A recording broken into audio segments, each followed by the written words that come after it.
ለእሷ ብዬ ስንት ነገር አድርጌያለሁ። አዩ በረኪና ጠጥቼላታለሁ። ለእሷ ብዬ እኔ ከእናቴና ከእሷ መርጫለሁ። ከእናቴ በላይ አብልጬ ወስጃታለሁ።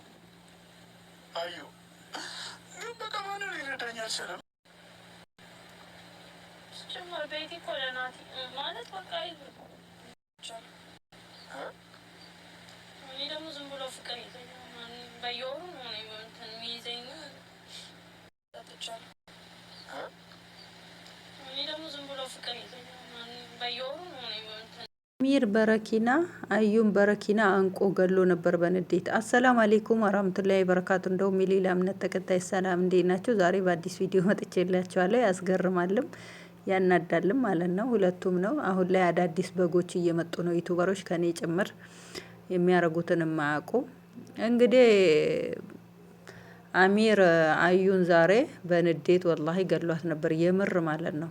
እና እንትና ቤቲን ለምነካሽብኝ፣ ቤቲ እኮ መወዳት ለሷ ብዬ በረኪና የጠጣሁት ለሷ እሞትላታለሁ እንኪ ሚችል። ልጁ ግን ጤነኛ ነው እንደው ቤተሰብ የለውም። እኔ ቤቲን ከእናቴ ያስበልጬ ነው መወዳት። ለሐውላ ቁወተ ኢላ ቢላህ ራጂዑን። አንተዬ ግን ጤነኛ ነክ? ምን ያህል እናትክን ብትጠላት ነው ትላንትና ላገኘሃት ውርጋጥ ውድ እናትክን ምትክ የሌላትን አንድ እናትን ዓለም ላይ የሚሰጥክ ስጦታ ሁሉ እናትክን የማይተክ ውድ የሆነችዋን እናት ዝም ብለህ ባገኘህ ሰው እንዴት አሰብከው? ከእናቴ ነው ማስበልጣት። ደግሞ እኮ አትወድክ አትፈልግክ። በረኪና ጠጣ ያለችክ ሴት እኮ ናት። ጠጣ ወንድ ነህ ጠጣ እስቲ ያለችው እኮ ባለፈው። ጠጣ ጅል ተጃጅሎ ያጃጅላል ይባል የለ ጠጣ አለችው። ጥርቅም አረገ ወላሂ። ከዛ በኋላ እንደው እኔ እኮ ይሄን ያህል እንደ ኦዲየንሶች የሚከታተሏቸው ሰዎች ቂላቂል ይመስሏቸዋል፣ ምንም የማያውቁ ይመስሏቸዋል። ሁሉም እኮ ብልጥ ነው። እናንተ ፈን ልታረጉ ስትመጡ ሁሉም ሰው ያውቅባቸዋል። አሁን እሱ ክሎሮክስ ዞ ነው የመጣው። አሁን አንተን አሞና ሌላ ልጅ ሌላ ቦታ ሁነዋል። ከዛ በረኪናውን ልጠጣው አንድ ድል ልስጥሽ አላት። ጠጣው አለችው። 3 ነው 4 ጊዜ ጠጣው አለችው። እኔ እኮ ክፍት አድርጎ ልጫጮ ልጦ ወደ አፉ ሲከት ወደ ሌላ ቦታ ታያለች። ቢያንስ እንኳን ወደ አፉ ሲወስዶ እኮ ወዲያው እንኳን አልያዘችውም ማለት ነው። እሱ ታች ከደረሰ በኋላ ነው ተነስታ የያዘችው ማለት ነው። ምን አይነት ጨካኝ ግን! ያው እኔ እንጃ። ሻሻ አትስሩንና እንደገና ደግሞ ታስቦበት ታቀዶበት ነው። ሱብሃንአላህ። ከዛ አሞ ውሃ አምጥቶ ወተት አምጥተው እንግዲህ ክሎሮክሱን ይዘው ሲመጡ ወተት ይዘው መጥተዋል። ወተቱን አጠጡት። ምን ነው ይሄን ያህል ሰው እንደው ጅል ይመስላችኋል እንዴ? መቼም የኛን ቪዲዮ የምታዩ የአረብ ሀገር ሴት ናት ብላችሁ ነው። እኛ ባከን የዝንብር ጉዝም እናውቃለን እኛ። እና አዩ እንግዲህ በቀደምለቱ ጠርታ ደብድባት ነበረች ቤቲን ማለት ነው። ከአሞ ጋር ዞር በይ፣ እኔ አሞን ወደዋለሁ ዞር በይ ብላ መታታለች። ያን ቪዲዮውን እኔ ሻሻ አድርጌ ነው የማየው። እኔ ብዙ አልከተላቸውም እና አብዛኛው ራሳቸውን ነው የማየው እና ትንሽ ነካ አረገዋለሁ ማለት ነው። ቪዲዮ ልሰራ ስል የተወሰነ ያየሁት ማለት ነው። እና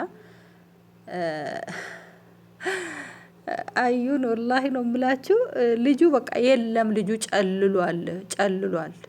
እና ንቅን ያደረጋት ማለት ነው። ንቅ አድርጎ ነው ወላሂ ጸጥ አርጓት ነበረ። ከዛ ራሷን እንደመውደቅ እንደተንገራግዳ ነው። በኋላ ላይ ነው እንግዲህ ያው ተረጋግታ እንኪሚችኝ ብሎ በእጁ ባለፈው የሆነ ሚዲያ ላይ እንደሆነ ቀለበት ሊያደርግላት እንትን ብሎ ነበር። አንደኛ አንተ ሙስሊም ነክ፣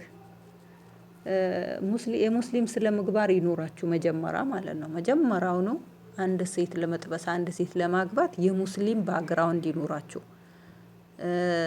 ስለ የሙስሊምን ስም ይዛችሁ መታችሁ አትጃጃሉ። እሷም ደግሞ ሀሞ ሀፍታም ስለሆነ ነው ሀሞ ሙስሊም እሱ ሙስሊም ነው። እኔ ምን አንጠለጠለክ የሌላ እምነት? እሷም እምነቷን የራሷን እምነት ፈልጋት አግባ፣ አንተም የራስህን እምነት ፈልገህ አግባ ማለት ነው። እኔ እኮ ክርስቲያን ማሻአላ ተባረከላ ምድር ላይ ሞልቷል። ሙስሊሞች ማሻአላ ተባረከላ ምድር ላይ ሞልቷል። እኔ ሄዳችሁ ያለ እምነታችሁ ሄዳችሁ ዛም እዚህ የምትወተፉት ነው እንጂ የሚገርመኝ በቃ እናንተ ዩቲዩቡን ካላበዳችሁ ካላሳበዳችሁ አይታየይላችሁም። ወረብ እንዲታይላችሁ ነው ይሄን ሁሉ ሿሿ የሚሰሩት ማለት ነው። አዩ ደግሞ በፊት ጠንቧ የምታረገው አሁን አይን በላት። ምን ሆና ነው እንደዚህ እስከሚያጠናግሯት? ያም እየመጣ ያጠናግራታል፣ ያም እየመጣ ያጠናግራታል። የበፊቱ ብድር እየተመለሰ ነው መሰለኝ። ያም እየመጣ ጠንቧ ያም እየመጣ ጠንቧ ነው የሚያደርጓት ማለት ነው። እና እሷ ደግሞ በተራዋ ቂጥቂጣቸው ስር የምትሄዱን ሴቶችን እየያዘች ነው የምታጠናግረው ማለት ነው። እና ያው ሰይድ መመልሳት አለው እያለ ነው። ያው እሱ ወደ ሚዲያ ወጥቶ አልተናገረም እንጂ ያው መልሳት አለው። በእኔ ጥፋት ነው አዩ ያመለጠችኝ፣ ፍቅሯ አሁን በስቷል፣ አናቴ ላይ ወጥቷል እያለ ነው ሰይድ። አይታወቅም በቅርብም ያው እሷ አሞን ትወደዋለች፣ ያው እሱ አይወዳትም። ችግሩ ያ ነው። ሰይድ ደግሞ አሁን እያገረሸበት ነው። በቃ ሚዲያ ላይ ሲያያት በቃ ዝንጥ ብላ ስትወጣ ነሸጠች መሰለኝ። አሁን ዳር እያለ ነው ሰይድ ሊመልሳት ማለት ነው። ያው ረጃአቱ እንግዲህ ማለት አይችልም መቼም 3 ወር አልፏቸዋል።